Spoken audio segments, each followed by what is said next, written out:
आज गुगल वरती टाका the father of Indian navy, एकच नाव येतं, छत्रपती शिवाजी महाराज. 13 फेब्रुवारीला बसरूर स्वातंत्र्य केलं. आज गुगल वरती सर्च करा बसरूर स्वातंत्र्य दिन. आज गुगल वरती एकच नाव येतं, छत्रपती शिवाजी महाराज यांनी तयार केलेली 13 फेब्रुवारीची तारीख, जी स्वातंत्र्य दिवसाची. आजही अनुकंपा खाली घेण्याची योजना या मातीत छत्रपती शिवाजी महाराजांनी पहिल्यांदा चालू केली.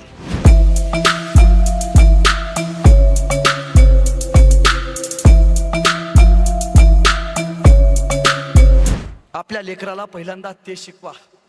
ही माती, या मातीसाठी लढणारी पिढी इथल्या तरुण पिढीसाठी बलिदान देऊन गेले. हा संस्कारांची शिदोरी आपण आपल्या पोरांना खऱ्या अर्थानं समजावून सांगितली पाहिजे. आजपर्यंत तुम्ही ऐकलं असाल, शाहिस्तेखानाचं बोट कापलं, अफजल खानाचं पोट फाडलं, पण याच्या पलीकडे कधी इतिहास ऐकलाय का हो? याच्या पलीकडे महाराज नाहीत, त्यांचा इतिहास नाही. नाही, महाराजांचा अखंड आसमानात मावणार नाही एवढा दैदिप्यमान इतिहास आहे. जगातला पहिला राजा आहे ज्यानं समुद्रावरती सर्जिकल स्ट्राईक केलाय. तुम्हाला माहिती आहे, या जगातला पहिला समुद्री सर्जिकल स्ट्राईक जर कोणी केला असेल तर तो छत्रपती शिवाजी महाराजांनी केलाय. एकाही राजाला माहिती नव्हतं आतापर्यंत समुद्रावरती गलबत चालवायचं असतं आणि गलबतामध्ये जाऊन आक्रमण करायचं असतं. जहाज नावाची संकल्पना नव्हती, जी छत्रपती शिवाजी महाराजांनी तयार केली. जगातलं पहिला राजा आहे ज्यानं स्वतःचं आरमार तयार केलं. आज गुगल वरती टाका the father of Indian navy, एकच नाव येतं, छत्रपती शिवाजी महाराज. पहिला राजा आहे ज्याने इंडियन नेव्हीची स्थापना केली. आणि महाराजांना एक 2 महिन्यापूर्वी एक पत्र आलं होतं राज्याभिषेक सोहळ्याच्या अगोदर. ते होतं, बसरूर नावाचं एक कर्नाटकमध्ये राज्य आहे, गाव आहे. त्या गावातल्या राजानं महाराजांना पत्र पाठवलं होतं, महाराज, आमच्या गावात पोर्तुगीज आहेत. ते पोर्तुगीज हिंदू युवकांना, माय माऊलींना दिवसा मारतेत, त्यांचा बंदोबस्त करावा लागतोय महाराज. हे पत्र हंबीरराव मोहिते यांनी महाराजांना सांगितलं आणि महाराजांनी ठरवलं जगातली पहिली मोहीम समुद्रावरनं जाऊन काढायची. आणि भरज नाईकांना बोलवलं. नाईक, बसरूरला जाऊन पोर्तुगीजांचा बंदोबस्त करायचा म्हणतोय. दिवस कुठला? महाराज, सगळ्यात मोठी अडचण आहे. आणि सांगितली अडचण, महाराज, हा महाराष्ट्र, हा गोवा आणि हे बसरूर. महाराज, जर बसरूरला जायचं असेल तर एकमेव रस्ता आहे, तो म्हणजे समुद्र. आणि समुद्रातनं जायचं असेल तर मध्ये लागतो गोवा. आणि गोव्यामध्ये पोर्तुगीजांचं खऱ्या अर्थानं लष्कर, पोर्तुगीजांचे जहाज उभारलेत, त्यांना भेदून आपण जाणं म्हणजे अशक्य आहे. नाही मामा, मला मोहीम करायची आहे. पहिला सर्जिकल स्ट्राईक समुद्रातनं करायचा आहे. दिवस ठरवा, समुद्रातनं जाऊन बसरूर आपण लुटायचं, पोर्तुगीजांचा बंदोबस्त करायचा. 4 दिवस गेले आणि एके दिवशी हंबीर मामा महाराजांच्या भेटीला आले. सोबत भरजी नाईक सुद्धा होते. नाईकांनी महाराजांना एक गोष्ट सांगितली, महाराज, 13 फेब्रुवारी, 12 फेब्रुवारी आणि 11 फेब्रुवारी, 10 फेब्रुवारीला हे गोव्याचे सगळे पोर्तुगीज आपली जहाज घेऊन मुंबईला जाणार आहेत. त्या मुंबईच्या इंग्रजांनी एक भेट या पोर्तुगीजांना एक भेट म्हणून दिले. त्यांचा मोठा दैदिप्यमान सोहळा तिथं पार पडणार आहे. ही सगळी जहाज त्या दिवशी तिकडे कार्यक्रमाला असतील. गोव्याचा समुद्र आपल्यासाठी मोकळा आहे. आणि दिवस ठरला, 10 फेब्रुवारीला निघायचं आणि 13 फेब्रुवारी पर्यंत माघारी यायचं. 11 फेब्रुवारीच्या सकाळी, खरं तर 10 फेब्रुवारीला अखंड सिंधुदुर्गला कधीतरी गेला तर मालवण नावाचं गाव आहे, त्या मालवणच्या किनाऱ्यावरती महाराजांची 40 गलबत आणि लहान मोठी 2000च्या वरती जहाज होती. आणि या जहाजांच्या वरती 5000 सैनिक स्वतः महाराज घेऊन उभारले होते. आणि 11 फेब्रुवारीला सकाळी ही पाण्यात जहाज उतरली. महाराजांचं जहाज, त्यांच्या पाठीमागं गलबत एक रांगेत खऱ्या अर्थानं बसरूरकडे निघाले.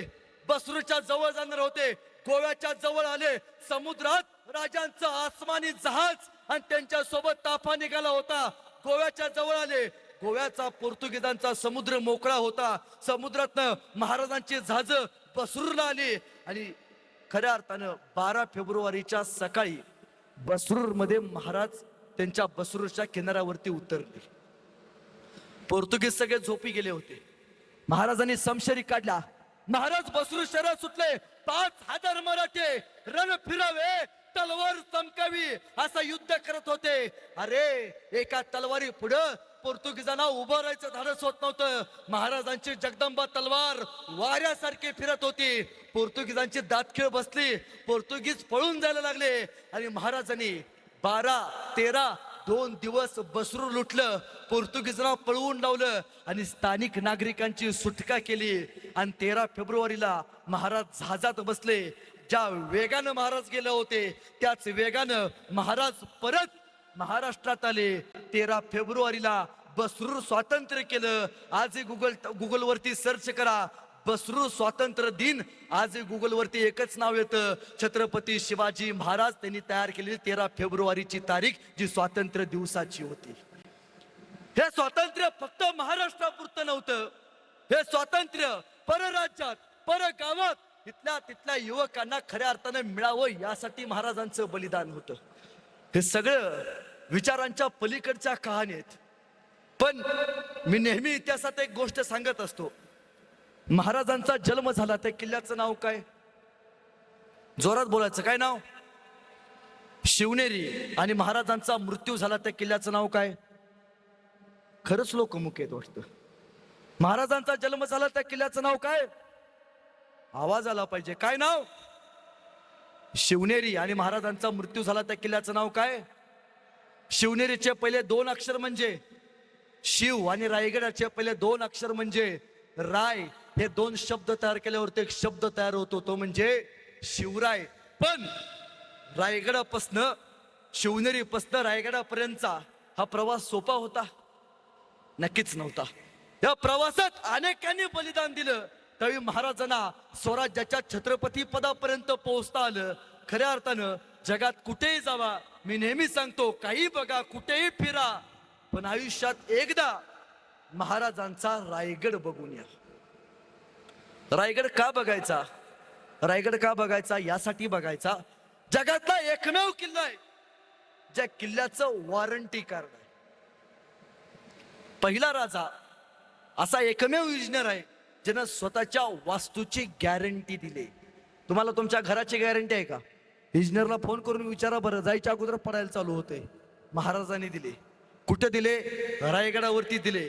वेळ काढायचं, रायगडावरती जायचं, रोपवेनं नाही जायचं, रायगडाची एक पायरी चालत चालत रायगडाच्या वरती जायचं. डोक्याचा घाम पायाच्या नाकापर्यंत पोहोचेल त्यावेळी रायगड समजेल. रायगडावरती गेल्यावरती महाराजांच्या समाधीचं दर्शन घ्यायचं, जगदीश्वराच्या मंदिराच्या जवळ जायचं आणि पाठीमागं बघायचं.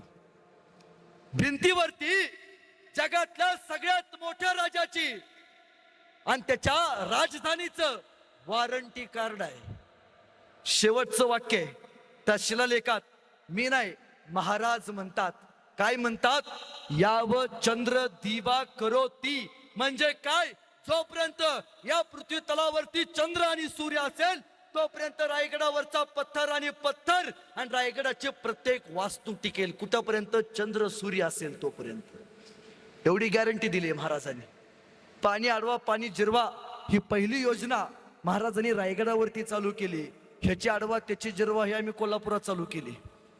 पण पाणी अडवा पाणी जिरवा या योजनेचे शिल्पकार खऱ्या अर्थानं महाराज आहेत. हे नव्हतं. फोन नव्हते, अफजल खानाला व्हॉट्सअप केले, थांब तिथंच नव्हतं. हे त्यावेळी कसा संदेश सांभाळायचे? आता बाजीप्रभू पावनखिंडीत लढतेत, बाजीप्रभूंना संदेश पाठवायचा आहे, काय फोन करू शकत होतो? नाही. त्यावेळी ध्वनीचा शोध महाराजांनी लावला. तोफेचे 3 बार करायला सांगितले. बाजीप्रभूंना कळालं राजे विशालगडावरती पोहोचलेत. निर्णय घेण्याची क्षमता आहे ना, ही क्षमता महाराजांनी विकसित केली होती. सिंधुदुर्ग किल्ला कधीतरी बघून या. किल्ल्याच्या बाजूने सगळं खारं पाणी आणि किल्ल्याच्या बरोबर आत गोड पाणी. असं का? Rain water harvesting. पडणाऱ्या पावसाचं पाणी विहिरीमध्ये साठवायचं आणि साठवलेलं पाणी पिण्यायोग्य करायचं. जगात एकमेव राजाला जमलंय, ते म्हणजे आपल्या महाराजांना. तुम्हाला माहितीये अमिताभ बच्चनचा घसा बसला हर घर शौचालय हर घर शौचालय करून, तरी आपल्या डोक्यात रेंज गेली नाही. 350 वर्षापूर्वी रायगडावरती आपल्या महाराजांनी शौचालय बांधलेत. 350 वर्षापूर्वी आपला राजा शौचालय वापरत होता. विष्ट्याचं डिकम्पोजिशन कसं करायचं याचं तंत्र महाराजांनी तयार केले. तुम्हाला माहितीये सगळ्यात महत्वाची गोष्ट म्हणजे आज आपल्याकडं अधिकाऱ्यांच्या 5 वर्षांनी बदल्या होतात. सरकारी अधिकाऱ्यांच्या 5 वर्षांनीच का होता तो? याच्या पाठीमागं कारण आहे. महाराजांच्या काळात महाराजांनी पहिला आदेश काढला, कुठलाही सरदार, कुठलाही हवालदार आणि किल्ल्यावरचा कुठलाही किल्लेदार 5 वर्षाच्या वरती एका किल्ल्यावरती थांबता कामा नये. दर 5 वर्षांनी यांची बदली करायची. का? एकच किल्लेदार एकाच किल्ल्यावरती बराच वर्ष ठेवला तर किल्ला जायची शक्यता आहे. ही महाराजांचा दृष्टिकोन आहे. आजही आपल्याकडं सरकारी अधिकारी मेला तर त्याला पेन्शन मिळते. ही पेन्शन नावाची योजना महाराजांनी चालू केली. ज्यावेळी बाजीप्रभू देशपांडे आणि फुलाजी देशपांडे शहीद झाले त्यावेळी त्यांच्या 8 मुलांना महाराजांनी स्वतःच्या स्वराज्यात घेतलं आणि त्यांना स्वतःच्या नोकरीवरती म्हणजे बाजीप्रभूंच्या ठिकाणी नोकरीवरती लावलं. आजही अनुकंपा खाली घेण्याची योजना या मातीत छत्रपती शिवाजी महाराजांनी पहिल्यांदा चालू केली. हे विचारांचं देणं, हे देणं दिलंय हो या मातीला महाराजांनी. ही संस्कारांची शिदोरी दिली महाराजांनी या मातीला. रायगड यासाठी अनेकदा बघा, हे किल्ले यासाठी बघा. मी मध्यंतरी गेलो होतो किल्ल्यावरती रायगड बघायला. एक लहान पोरग माझ्या पशी आलं. मला म्हटलं, दादा माझी एक इच्छा आहे. म्हणलो काय? दादा मला उद्योजक व्हायचं आहे म्हणला. म्हणलं मी काय मदत करू तुला? म्हणला मी आजपर्यंत ऐकले दादा, माझी कल्पना अशी आहे, आजपर्यंत ऐकले आपल्याकडे टूर्स असतात बाहेरचे देश फिरायला, चलो इंग्लंड, चलो थायलंड, चलो जपान. दादा माझी एक इच्छा आहे, मी इंग्लंडला जाणार आहे आणि तिकडे टूर्स काढणार आहे. चलो रायगड, चलो रायगड, चलो रायगड. तिकडचे सगळे इंग्रज आधी सगळे इंग्रज माणसं मी महाराष्ट्रात आणणार, रायगडाच्या जवळ नेणार आणि म्हणला त्यांना रोपवेनं नाही म्हणला, खालच्या पायरीपासून वरच्या पायरीपर्यंत चालत नेणार. ही गोरी कातडी ज्यावेळी लाल होणार त्यावेळी त्यांना महाराजांच्या समाधीपाशी नेणार आणि दादा मी त्यांना सांगणार, बघा रे हाच जगाचा बाप ज्याने 395 वर्षापूर्वी तुमच्या बापाची जिरवली होती. किती मोठा संस्कार आहे, किती मोठा. अहो काय इच्छा हो त्याची, काय इच्छा. त्याला वाटतं बाहेरचं पर्यटन इथं यावं आणि इथल्या पर्यटन व्यवस्थेला, इथल्या गड किल्ल्यांना संरक्षण आणि वैभव प्राप्त व्हावं. ते गडकोट आपण बघितले पाहिजेत. तुम्ही गड किल्ल्यांवरती गेल्यावरती तुम्हाला किती आनंद होईल मला माहिती नाही, पण तुम्ही आलेलं बघून त्या गडकोटांना मात्र फार आनंद होणार आहे. मी बाहेरच्या राज्यात जातो, मला अनेक लोक म्हणतात, बघ रे तुझ्या राजाला एवढे गड किल्ले बांधले पण तुझ्या राजाला उभ्या आयुष्यात एकही महाल बांधायचा जमला नाही. होय, शिवाजी महाराजांनी उभ्या आयुष्यात एकही महाल बांधलेला नाही. लाल महाल हा शहाजी महाराजांनी बांधला. म्हणलं बरोबर आहे बाबा, तुझ्या राज्यातल्या राजांनी महाल बांधली पण त्यांना गडकिल्ले बांधता आले नाहीत, पण माझ्या राजाने फक्त गडकिल्ले बांधले. असं का? याच्या पाठीमागं कारण आहे, तुझ्या राज्यातल्या राजांनी महाल बांधली आणि त्या महालामध्ये दिवसा बायका नाचवल्या.